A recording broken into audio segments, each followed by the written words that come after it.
அண்ணா சுவாமி அழைக்கின்றாரே, நம்ம அண்ணா சுவாமி அழைக்கின்றாரே.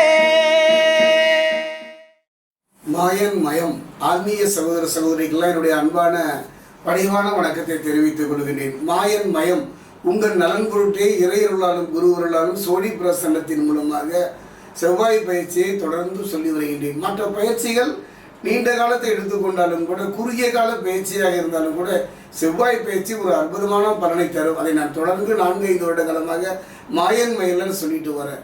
ஒரு காலத்தில் பார்த்தீங்கன்னா குரு பயிற்சி, சனி பயிற்சி, ராகு கேது பயிற்சியே முக்கியத்துவம் தரப்பட்ட அதுவே முதன்மையாக இருந்து சொல்லப்பட்டது. செவ்வாய் பயிற்சியின் ஒரு அற்புதமான ஒரு பயிற்சியின் குருவினால் எனக்கு வழங்கப்பட்டது. இந்த பயிற்சியை பற்றி பேசுவதன் மூலம், இந்த பயிற்சியை பற்றி தெரிந்து கொள்வதன் மூலம் வாழ்வில் எத்தனை துன்பங்களும் துயரங்களும் வந்தாலும் அதை எளிதில் கடந்து விடலாம். அந்த வகையில் பார்க்கும் பொழுது செவ்வாய் பயிற்சி, அந்த செவ்வாய் பயிற்சி செவ்வாயை பொறுத்த வரைக்கும் ஜூலை, அதாவது பார்த்தீங்கன்னா ஜூலை மாதம் 28/7/2025 சிம்ம ராசியில் இருந்து கன்னி ராசிக்கு பயிற்சி ஆகின்றார். அதாவது பார்த்தீங்கன்னா செப்டம்பர் மாதம் 13ஆம் தேதி வரை, அதாவது 13/9/2025 ஆகஸ்ட் மாதம் அதுக்கு பார்த்தீங்கன்னா ஒரு 48 நாட்களுக்கு கன்னி செவ்வாயாகத்தான் பலன் தரப்போகின்றார். இந்த கன்னி செவ்வாயாக பலன் தரக்கூடிய செவ்வாய் மேஷ ராசிக்கு எவ்வாறு இருக்கும் என்பதை இப்போ நம்ம சோழி பிரசன்னத்தில் பார்க்க போகிறோம். ஒன்று சொல்லிக்கொள்ள ஆசைப்படுகின்றேன். எத்தனையோ பயிற்சிகள் காலங்களை கடந்தாலும் கூட, நம் வாழ்வுக்கு ஒரு தெளிவான முடிவை தரவிட்டாலும் கூட, கலங்கிய நம் கண்களுக்கு அந்த கண்ணீரை துடைக்காவிட்டாலும் கூட செவ்வாய் பயிற்சி மாயன் மயிலான தொடர்ந்து சொல்லிட்டு வரேன். கொஞ்சம் கவனமாக நிதானமாக கேட்டாலே போதும். எத்தனை துன்பங்களையும் துயரங்களையும் எளிதில் கடந்து விடலாம். தனித்து நின்று போராடுகின்ற ஒரு தைரியமும் தன்னம்பிக்கை கிடைக்கும். மாயன் மயம் இதை நீங்கள் தொடர்ந்து சப்ஸ்கிரைப் பண்ணி ஆதரவு தெரிவிக்கிற ஒரு நம்பிக்கை எனக்கு எப்பவும் உண்டு. என் தாய் பிரத்யேகரா விஷ்ணுமாயனுடைய பரிபூர்ணமான ஆசி மேஷராசியில் இருக்கக்கூடிய அஸ்வினி, பரணி, கிருத்திகை 1ஆம் பாதம் அனைவருக்கும் கிடைக்கணும்னு நான் பிரார்த்தனை பண்ணுறேன். செவ்வாய் பயிற்சி ஒரு அருமையான ஒரு சந்தர்ப்பங்க. ஒரு மனிதனுடைய வாழ்க்கையில் ஒரு என்னதான் எல்லா உறவுகள் இருந்தாலும், கணவன் மனைவியோ, மனைவி கணவனோ, சகோதரன் சகோதரியோ, பெற்றோரோ, நண்பர்களோ, எத்தனை உறவுகள் இருந்தாலும் கூட ஒரு காலகட்டத்தில் அந்த உறவுகள் எல்லாம் நமக்கு பகையாக மாறும், சத்துருக்களாக மாறும்.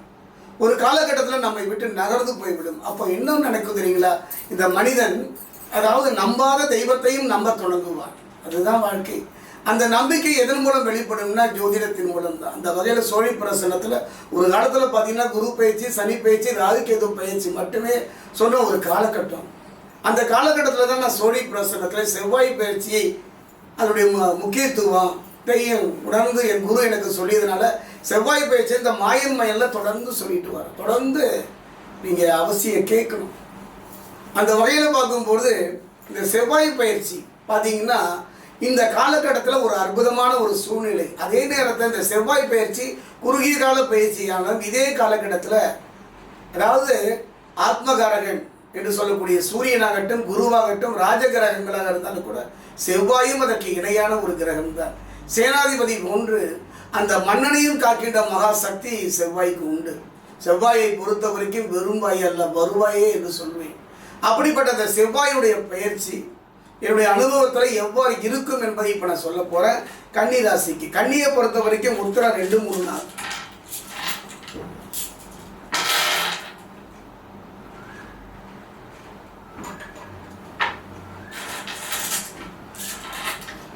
கன்னி ராசியில் இருக்கக்கூடிய அஸ்தம்,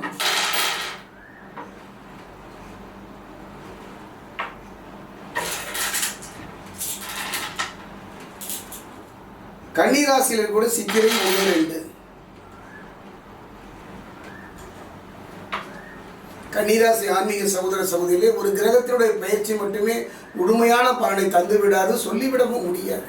மற்ற கிரகங்களுடைய இருப்பும் அதை பார்க்கணும். அந்த யோகக்காரகன் சொல்லி பார்த்தீங்கன்னா ராகு கேது, அவன் தருகின்ற யோக பலன் முழுமையும் நம்ம அடையுதா. கர்மாவின் கர்த்தா என்று சொல்லக்கூடிய சனி பகவான் அதை பிரித்து தடுத்து வகுத்து தந்து விடுகிறார் அல்லவா. அந்த வகையில் பார்க்கும்பொழுது கன்னியை பொறுத்த வரைக்கும் ராசிக்குள்ளே உங்கள் அஷ்டமாதிபதியை அமர்வது நல்ல அமைப்பு அல்ல. இந்த காலகட்டத்தில் இந்த நேரத்தில் உங்கள் ராசிக்குள்ளார பார்த்தீங்கன்னா உங்கள் அஷ்டமாதிபதியை அமர்வது ஒரு நல்ல அமைப்பு அல்ல. இருந்தாலும் கூட 3 கிரகங்கள்ங்க, பிரகஸ்பதி என்று சொல்லக்கூடிய குரு, களத்திரகாரகன் என்று சொல்லக்கூடிய சுக்கிரன், அறிவின் வடிவாகிய புதன் ஆகிய கிரகங்கள் சாதகமாக சஞ்சரிக்கின்ற ஒரு அற்புதமான காலகட்டத்தில் தான் இந்த செவ்வாய் பயிற்சி நடக்கின்றது. அது மட்டும் கிடையாதுங்க, யோககாரகன் என்று சொல்லக்கூடிய ராகுவும் 6ல் அமர்ந்து அற்புதமான பலனை தரப்போகின்றார். அதே நேரத்தில் பார்த்தீங்கன்னா ஒரு குழப்பமான சூழ்நிலை நிறைந்தாலும் ஒரு நல்ல மாற்றத்தை தரக்கூடிய அருமையான ஒரு பயிற்சி தான் இந்த செவ்வாய் பயிற்சி. செவ்வாய் ராசிக்குள் அமர்வதனால தேவையற்ற பிரச்சனைகளை நீங்கள் சந்திக்கக்கூடும், வம்பு வழக்குகளை எதிர்கொள்ளக்கூடும். ஆனாலும் கவலைப்படாதீங்க. நான் சொன்னேன் அல்லவா, குரு பகவான் மட்டுமல்ல, சுக்கிரன் மட்டுமல்ல, புதனும் உங்களுக்கு நற்பலனை தர காத்திருக்கின்றார். கொஞ்சம் தெளிவாக நிதானமாக பொறுமையாக நான் சொல்வதை கவனமாக கேளுங்கள். கன்னிராசிக்காரர்களை பொறுத்தவரைக்கும் செவ்வாய் 3 மற்றும் 8வது வீட்டினுடைய அதிபதி தானே. சனியின் செல்வாக்கு காரணமாக செவ்வாய் கிரகத்தினுடைய எதிர்மறை விளைவுகளை இன்னும் கொஞ்சம் அதிகரிக்கும். அது எப்படின்னு சொல்கிறேன் பாருங்களேன். பேசுகிற பேச்சு இல்லை, செய்கின்ற செயலில் புரிந்து கொள்ளாத ஒரு தன்மை ஏற்படும். அப்போ இந்த காலகட்டத்தில் என்ன பண்ணலாம், சில புதிய முயற்சிகளில் ஆரம்பம் போடலாம். திருமண முயற்சிகள், காதல் திருமணம், பெரியவங்க பார்த்து வைக்கிற திருமணத்தெல்லாம் கொஞ்சம் நிதானமாக இருக்கலாம். புரிந்து கொள்ளுகின்ற தன்மை, நம்முடைய செயலை பிறர் புரிந்து கொள்ள வேண்டும். அப்போ தானே அவங்களால எனக்கு நன்மைகள் ஏற்பட வாய்ப்பு உண்டு. அந்த வகையில் பார்க்கும்போது அரசு துறையில் வேலை செய்கிறவங்களாக இருந்தாலும் சரி, இல்லை அரசியலில் இருப்பவங்களாக இருந்தாலும் சரி, ஆன்மீகத்தில் இருப்பவங்களாக இருந்தாலும் சரி, கொஞ்சம் நிதானமாக இருங்க. காரணம், எதையும் புரிந்து விட முடியாத ஒரு சூழ்நிலை, எடுத்து வைக்கின்ற ஒரு நிலையில் புரிந்து கொள்ள முடியாத தன்மை, நீங்கள் புரிந்து கொள்ள முடியாது, உங்களை அவர்கள் புரிந்து கொள்ள முடியாத ஒரு சூழ்நிலை இருப்பதனால செவ்வாய் சற்று சங்கடத்தை தரக்கூடிய, பிரச்சனையை தரக்கூடிய சூழ்நிலை இருப்பதனால, ஏன் செவ்வாய் ராசிக்குள்ளே அமர்வதனால தேவையற்ற பிரச்சனைகளை சந்திக்கக்கூடும். அதே நேரத்தில் மற்ற 3 கிரகங்கள் இருப்பதனால ஒரு அருமையான சந்தர்ப்பங்கள். என்னுடைய அனுபவத்தில் வண்டி வாகனத்தில் போகும்போது கொஞ்சம் கவனமாக இருக்குது. காரணம் என்னென்னா, செவ்வாய் இரத்தகாரகன். அதே நேரத்தில் பார்த்தீங்கன்னா உணவு விஷயத்தில் மிக மிக கவனமாக இருப்பதையும் செவ்வாய் இந்த காலகட்டத்தில் உணர்த்துகின்றார். குறிப்பாக சொல்லப்பட சுற்றியுள்ள சூழல் உங்களுடைய கோபத்தையும் வேகத்தையும் உங்களை சங்கடப்படுத்துகின்ற சூழ்நிலை இருந்தாலும் கூட நிதானமாக கடந்து போவாங்க. ஒரு வார்த்தை உண்டுங்க, பொறுத்தால் பூமி ஆழ்வார் என்று சொல்வார்கள். சில சூழ்நிலைகள் உங்களுக்கு எதிராக இருந்தாலும் கூட அதை அனுசரித்து போவது நல்லதானே. சொல்வார்கள், விட்டு கொடுப்பவன் கெட்டு போவது என்பது போல சில பாதகமான சில சந்தர்ப்ப சூழ்நிலை உங்களுக்கு எதிராக இருந்தாலும் கூட அதை அனுசரித்து போய் விடுவது சிறப்பு. ஒரு நிகழ்வை நான் சொல்கின்றேன். ஒரு முறை ஒரு பாலத்தின் மீது நான் போயிட்டுருக்கேன், பைக்கில் போயிட்டு இருக்கும்போது ஒருவர் குறுக்க வந்துட்டார். உடனே அவர் தவறை உணராமல் என்னை பார்த்து கேட்குறார், அறிவு இருக்கிறதா என்று என்னை பார்த்து கேட்டார். இல்லைன்னு சொல்லிட்டு நான் போயிட்டேன். நீ கொஞ்சம் தூரம் கடந்து பார்த்தா அவர் திரும்ப என்னை துரத்திட்டு வந்து எனக்கு பக்கத்தில் என்ன, ஐயா நான் உங்களை பார்த்து அறிவு இருக்கான்னு கேட்டேன், நீங்கள் ஏன் பதில் சொன்ன, என் அறிவை இங்கே நான் சொல்ல வெளிப்படுத்த வேண்டிய அவசியம் இல்லை. 2வது, நான் போகக்கூடியது இறைவன் பாதையை நோக்கி என்று சொன்னபோது இன்னைக்கு ஒரு நல்ல சீடராக இருக்கின்ற சூழ்நிலை. அதாவது எதற்கு எதிராக ஒரு பந்தை எட்டி உதைத்தால் திரும்ப அந்த பந்து நம்மை நோக்கி தான் வரும். எத்தனை காலம் நாம் உதைத்து கொண்டே இருப்போம்.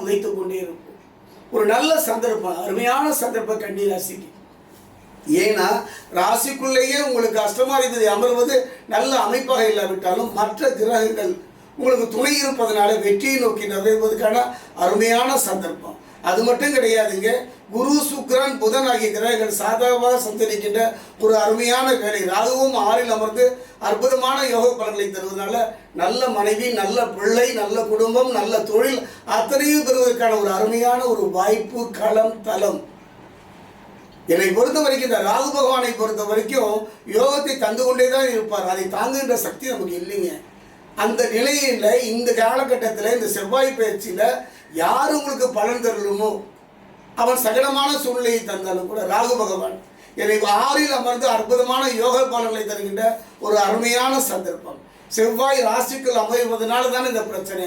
கவலையே பட வேண்டாம். என்னுடைய அனுபவத்தில் சாட்சிக்காரன் காலில் விடுறதை விட சண்டைக்காரன் காலில் விடுவது சிறப்பு. கன்னிராசி ஆன்மீக சகோதர சகோதரிகளே, இந்த 48 நாட்கள் இந்த குறுகிய காலத்தில் கொஞ்சம் கவனமாக, கொஞ்சம் நிதானமாக, கொஞ்சம் பொறுமையாக அனுசரித்து விட்டு கொடுத்து போய்விட்டால் வாங்கிய கடனை அடைப்பதோடு கடன் வாங்காத ஒரு வாழ்க்கை, வாங்கிய வீட்டை கட்டி முடிப்பதோடு நிம்மதியாக குடும்பத்தில் தங்குகின்ற ஒரு வாழ்க்கை, கணவன் மனைவிக்குள்ள ஒரு அந்யோன்யம் பெறுகின்ற அற்புதமான ஒரு காலம் வருகின்ற காலத்தில் அமையும். என்னை பொறுத்த வரைக்கும் கலங்கி இருக்க வேண்டாம், கண்ணீர் சிந்த வேண்டாம். அற்புதம் என்று சொல்வேன் ராகு. இந்த 6ல் அந்த 6ஐ பொறுத்த வரைக்கும் 6ல் அமர்ந்து அற்புதமான யோக பலனை சொல்ல போகின்றார். எதிர்பாராத திடீர் யோக பலன்களை தரப்போகின்றார். அது பொருளாதாரமாக இருக்கலாம், பதவி உயர்வாக இருக்கலாம், உன்னதமான இடத்தை நோக்கி நகர்வதற்கு என்னுடைய அனுபவத்தில் 4 கிரகங்கள், குரு பகவான், புதன் பகவான், களத்திரக்காரன் என்று சொல்லக்கூடிய சுக்கிரன், ராகு பகவான், இந்த நால்வரும் உங்களுக்கு துணை இருப்பதனால இந்த செவ்வாய் பயிற்சி நல்ல மாற்றத்தை தரும். அதே நேரத்தில் செவ்வாயினுடைய அருளை பெற வேண்டும் அல்லவா? என்னுடைய அனுபவங்க, என்னதான் ஒரு நம்முடைய மனைவியோ பிள்ளைகளோ பெற்றோரோ கோபமாக இருந்தாலும் கூட நாம் அந்த இடத்தை விட்டு நகர்ந்தாலும் கூட அந்த கோபம் இருக்கும். ஆனால் குரு அப்படி இல்லைங்க. ஒரு குரு கோபப்படுறாருன்னா நம்முடைய நற்பலனை நோக்கி தான், நம்முடைய முன்னேற்றத்தை நோக்கி தான். அந்த வகையில் ஒரு முறை சென்னைக்கு அருகே சிறுவாபுரி என்ற ஒரு அருமையான ஒரு முருகன் ஆலயம், செவ்வாய்க்கிழமையில் தான் அந்த கூட்டம் அலையும்போது அப்படிலாம் போகணும்னு அவசியம் இல்லைங்க. அது திங்களாக இருக்கலாம், செவ்வாய் புதனாக இருக்கலாம், வியாழனாக இருக்கலாம், வெள்ளியாக இருக்கலாம், சனியாக இருக்கலாம், ஞாயிறாக இருக்கலாம். உங்களுக்கு எப்போ வசதிப்படுதோ ஒரு முறை அந்த சிறுவாபுரி முருகனை பாருங்கள். அவ்வாறு பார்ப்பது கன்னிராசிக்கு இந்த செவ்வாய் பயிற்சியில் நல்ல மாற்றத்தையும் நல்ல முன்னேற்றத்தையும் தரும். அது மட்டும் கிடையாதுங்க, இந்த செவ்வாய்க்கு தெய்வம் கடவுள்னா முருகன் தான். ஆனால் அந்த அங்கார பதவியை வாங்கி கொடுத்தவர் மகா கணபதி. அதனால ஒரு 5 தேங்காய் மட்டையோடு கோக்கப்பட்ட தேங்காயை அருகிலுடைய மகா கணபதியுடைய ஆலயத்திற்கு சென்று கணபதிக்கு அணிவித்து மனமுருக வழிபடுவீர்களானால் அந்த ராசிக்குள்ளே அஷ்டமாதிபதி அமர்கின்ற அந்த சங்கடத்தையும் சிக்கலையும் பிரச்சனையும் தீர்த்து நிம்மதியான பயமற்ற ஒரு வாழ்வை தருவார்.